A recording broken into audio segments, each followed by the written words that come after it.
Hello there. Welcome to these videos on how to use Apple Configurator 2 to administer your iPads in schools. My name is Mark Walters. I'm the Principal Consultant for Tablet Technology at the Department of Education for Western Australia. Okay, so before we start, very importantly, make sure you take a backup of your computer, your Mac that you're administering your iPads with. To do this, choose System Preferences, Time Machine, and use the controls here to make a backup of your computer. Next, you'll need to make sure you have all your account details for the Apple Volume Purchasing Program. Most schools will have two usernames similar to this format set up for the Volume Purchasing Program. The PM email address is for the Program Manager, whereas the PF should have been the email address used in the Volume Purchasing Store to purchase apps. Whereas Apple Configurator 1 used redemption codes, which were downloaded as spreadsheets, Apple Configurator 2 uses something called Managed Distribution Licenses.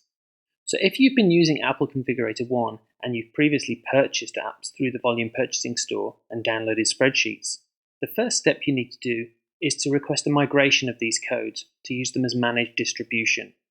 Then you'll be able to use them in Apple Configurator 2. To change your codes to managed distribution licenses, follow this link or read the instructions at the start of this book. So when you first start Apple Configurator 2, it will inform you of the change to managed distribution licenses from codes, and it will prompt you to export your program codes. Tick the box. Apple Configurator 2 will also ask you if you want to export previous backups. Click on the backups you want to export and click on Next. Apple Configurator 2 uses a system called Blueprints to record all the information, profiles, and apps that you want to be applied to each iPad. This window will appear to ask you if you want to convert your previous settings into blueprints.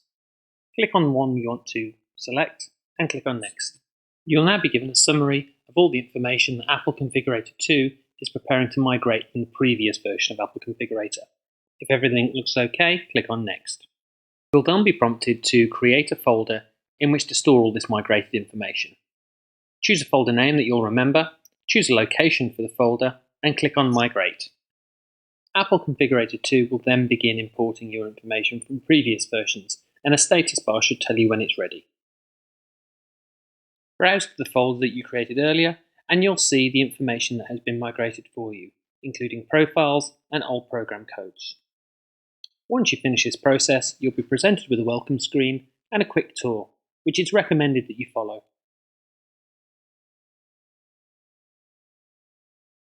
So once in Apple Configurator 2, your screen will look something like this. The first thing we're going to do is we're going to log in. So at the top here, we click on Store and Sign In. So as you can see, the Apple ID and password I've put in are for the Program Facilitator, the PF email address, as we discussed before.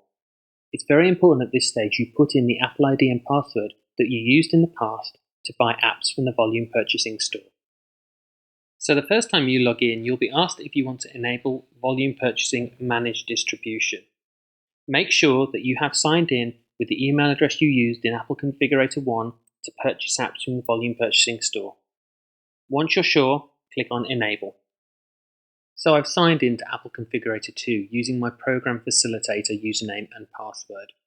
When I click on Window and VPP Assignments, I'll know that I've signed in because I can see all of the apps I've previously purchased. Now, if there are no apps showing here, it could be one of two reasons. Firstly, it could have been that you signed in with an email address and password that wasn't used in the Volume Purchasing Store previously.